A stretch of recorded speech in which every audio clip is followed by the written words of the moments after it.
नमस्कार। DElEd third semester के मेरे प्यारे छात्र, हम लोग पिछली कक्षा में बात कर रहे थे भूखंडों का विभाजन और उसके अंतर्गत हम एशिया महाद्वीप पर चर्चा कर रहे थे और हमने एशिया महाद्वीप के अंतर्गत एशिया महाद्वीप के स्थिति और विस्तार पर चर्चा की, उसके अक्षांशीय और देशांतर विस्तार पर बातें की, साथ ही साथ भौगोलिक और प्राकृतिक विभाजनों पर चर्चा की। आज हम बात करेंगे एशिया महाद्वीप के जलवायु पर, क्लाइमेट पर। आप ये मैप देख रहे होंगे, इस मैप में के माध्यम से हम समझेंगे एशिया महाद्वीप की जलवायु को। ये पूरा हिस्सा, ये यूराल पर्वत को छोड़ के पूरा हिस्सा आपको एशिया महाद्वीप के अंतर्गत आता है। इसीलिए एशिया महाद्वीप को विश्व का सबसे बड़ा महाद्वीप कहा जाता है। ये इधर सागर है और इस तरफ सागर है। तो एशिया महाद्वीप का अधिकांश क्षेत्र सागर से, जल क्षेत्र से दूर है और जल से, सागर से दूर होने के कारण यहाँ पर जलवायु में पर्याप्त विभिन्नता पाई जाती है। ये जलवायु में पर्याप्त विभिन्नता सिर्फ जल से दूर होने के कारण ही नहीं है, खास स्थिति जलवायु को जैसे में बहुत चीज़ें प्रभावित करती हैं, जिसमें तापमान होता है, धरातल की ऊंचाई होती है, जल तो है ही, और सागर से चलने वाली जो हवाएं हैं वो भी प्रभावित करती हैं। इस प्रकार से जलवायु को ये 3-4 चीज़ें जो है क्लाइमेट को इफ़ेक्ट करती हैं, प्रभावित करती हैं। तो मुख्यतः सागर से दूर होने के कारण यहाँ की जलवायु में अधिकांशतः विभिन्नता पाई जाती है, अर्थात जो सागर से दूर हैं वहाँ पर जलवायु में कुछ और अंतर होगा, और जो सागर के तटीय क्षेत्र हैं वहाँ पर जलवायु में कुछ और अंतर पाया जाता है। एशिया महाद्वीप का अधिकांश भाग मानसूनी पवनों से आच्छादित रहता है, प्रभावित रहता है, और इस कारण यहाँ पर, और साथ ही ये उत्तरी गोलार्ध में अधिकांश भाग, एशिया महाद्वीप का उत्तरी गोलार्ध में स्थित होने के कारण जो हवाएं चलती हैं जल से स्थल की तरफ चलती हैं, गर्मियों में जल से स्थल की तरफ चलती हैं। इस कारण यहाँ पर वर्षा जो होती है वो अमूमन गर्मियों के मौसम में होती है। गर्मी का मौसम जून और जुलाई का होता है और ठंड का मौसम दिसंबर और जनवरी का होता है।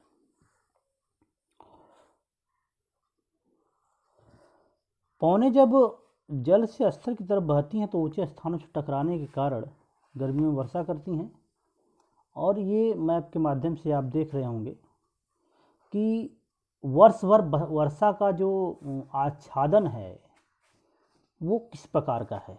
आप जैसे में देख लीजिए, ऊपर जो नीला सबसे गाढ़ा रूप है दिख रहा है, ये आप देखिए, वो 400 सेंटीमीटर से अधिक की वर्षा के क्षेत्र हैं। और इसमें अगर आप देखेंगे तो भारत का केरला प्रदेश, श्रीलंका और सुमात्रा, मालदीव और ये इंडोनेशिया के जो द्वीप समूह हैं ये इससे ज़्यादातर रहे हैं।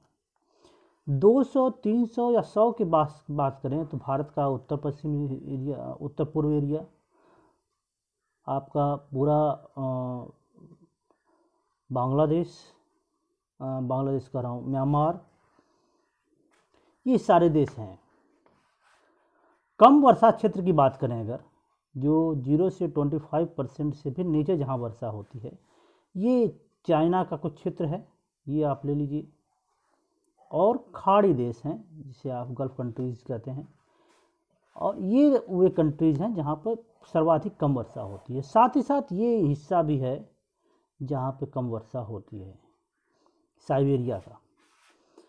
तो हम देख रहे हैं कि एशिया महाद्वीप में वर्षा का असमान वितरण है और साथ साथ तापमान का भी असमान वितरण है। आप तापमान की बात करें तो हम थोड़ा सा मैप को बड़ा करने की कोशिश करेंगे और देखेंगे। आप इसमें देख रहे होंगे ये जो ब्लू लाइन है जनवरी में तापमान सेल्सियस को दर्शाता है और रेड लाइन जो है जुलाई में तापमान को दर्शाता है, सेल्सियस में दर्शाएगा। अब आप देख लीजिए ये वो जो रेड लाइन है कि गर्मियों में यानी कि जुलाई महीने में तापमान क्या, रेड लाइन में 10 डिग्री तापमान दिखा रहा है जगह जगह। अब इसमें जो विश्व का सबसे ठंडा प्रदेश दर्ज किया जाता है, एशिया का सबसे ठंडा प्रदेश जो दर्ज किया जाता है वो बर्फोयांश की बात करें हम, आप ये देखिए बर्फोयांश है जो -68 डिग्री टेम्परेचर होता है जहाँ पर ये रेड लाइन ऊपर से गुजरी हुई है। यानी जुलाई महीने में जब गर्मी हमारे यहाँ बहुत तीव्र पड़ रही होती है तो बर्फोयांश में -68 डिग्री 59 डिग्री कभी कभी 70 डिग्री तक का अनुमान लगाया जाता है कि टेम्परेचर होता है, अर्थात यहाँ पर सर्वाधिक ठंड पड़ती है। हालांकि अभी जो जांच हुआ है उसमें सबसे ठंडा प्रदेश आपका अंटार्कटिका महाद्वीप में दर्ज किया गया है जो 93% सेल्सियस 0 से नीचे का तापमान दर्ज किया गया, लेकिन वहाँ पे कोई रहता नहीं है। ये क्षेत्र आबादी वाला क्षेत्र है, यहाँ पे कुछ जीवन रहता है और ये रूस के साइबेरिया प्रांत का हिस्सा है। इस प्रकार से हम देखते हैं कि एशिया महाद्वीप में पर्याप्त विभिन्नता पाई जाती है तापमान में और साथ ही साथ बारिश में, बरसात में। इसलिए एशिया महाद्वीप को विश्व की विविधता वाला महाद्वीप कहा जाता है। थोड़ा सा और बात करें आगे तो कुछ और चीज़ें हैं जिनको हम ले सकते हैं। गर्मी का मौसम से जून जुलाई में होता है, आप यहाँ देख रहे होंगे जून जुलाई में यहाँ पर गर्मी का मौसम होता है और दिसंबर जनवरी का महीना 2 महीने आगे पीछे भी आप कर सकते हैं, ये सर्दी का मौसम होता है।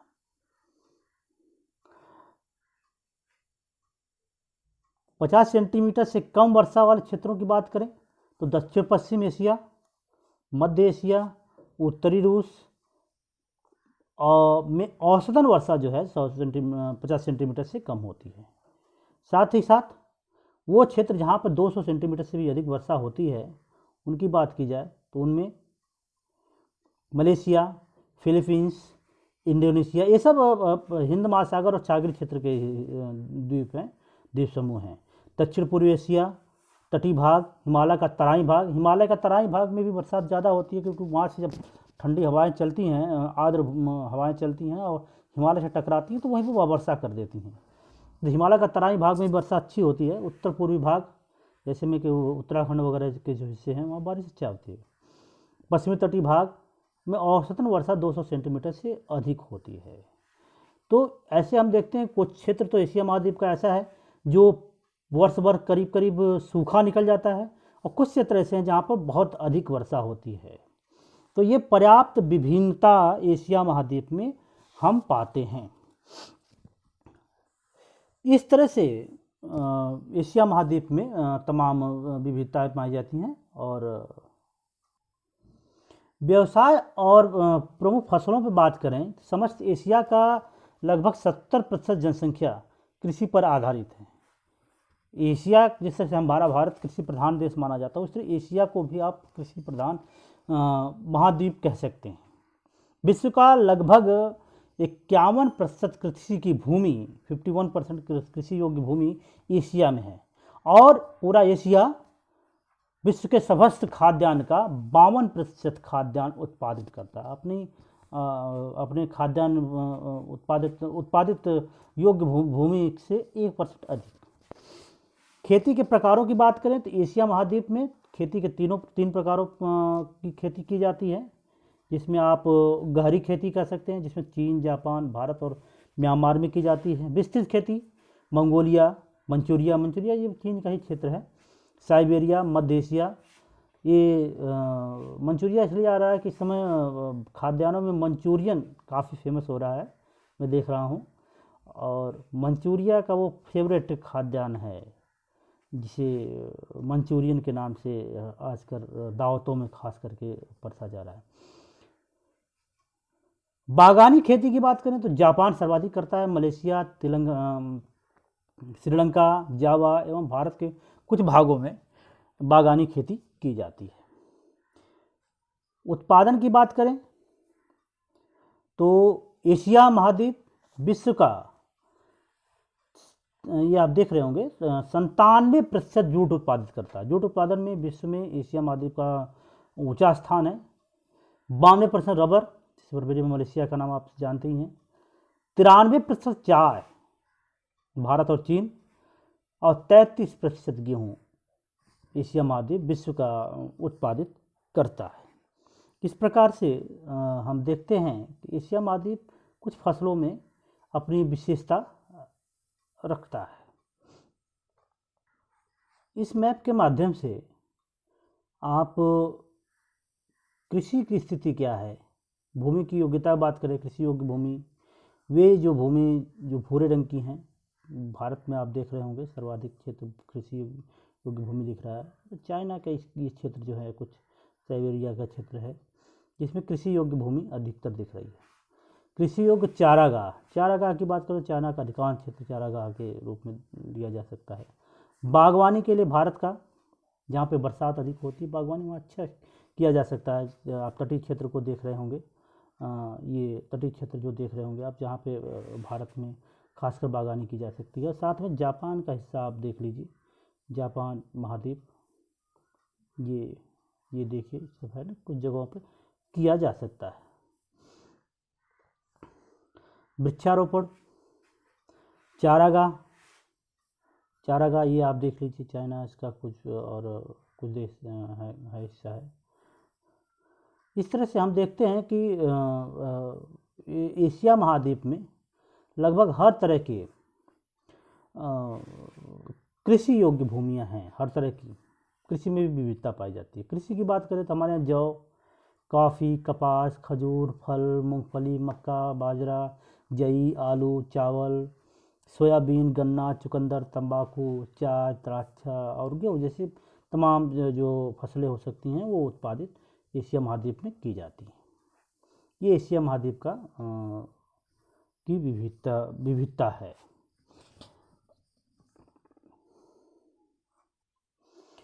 अब इसमें प्राकृतिक वनस्पतियों पर बात करें एशिया महाद्वीप के, तो आप यहाँ से पहले लीजिए, ये जो रंग दिए गए हैं और उसके हिसाब से हम समझते हैं।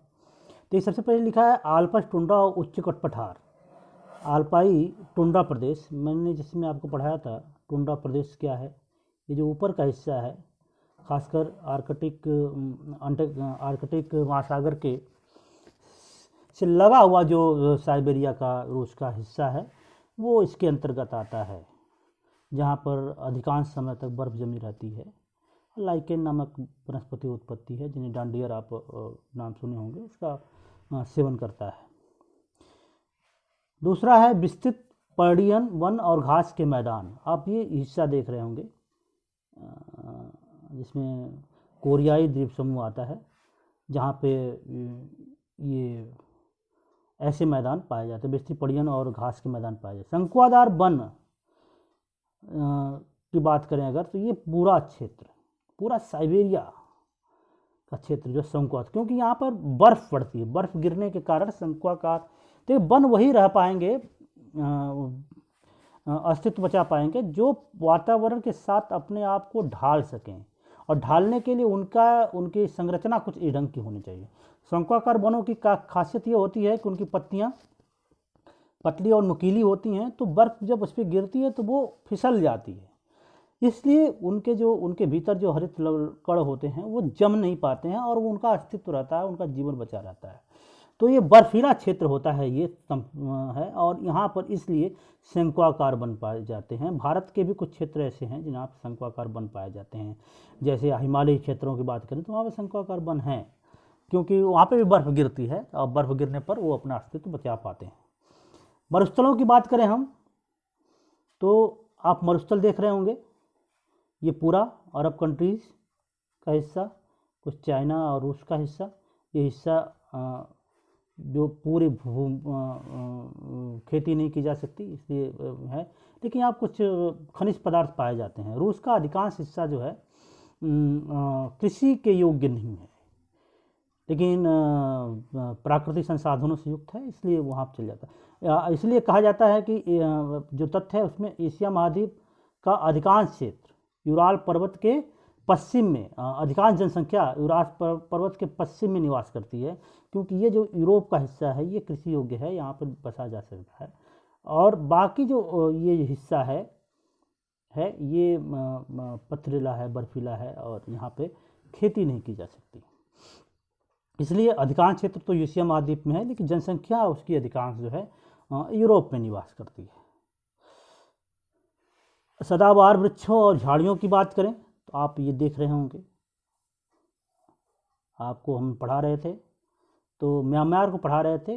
म्यांमार का ऊपरी हिस्सा जो है जिसे अपर आप म्यांमार कहते हैं, वहाँ की लकड़ियाँ काफ़ी प्रसिद्ध होती थी। म्यांमार की लकड़ियाँ काफ़ी, बर्मीज़ जो वन हैं उनकी लकड़ियाँ, और उसका कारण है कि सदाबहार वृक्ष यहाँ पर ज़्यादा पाए जाते थे, जिसके चक्कर में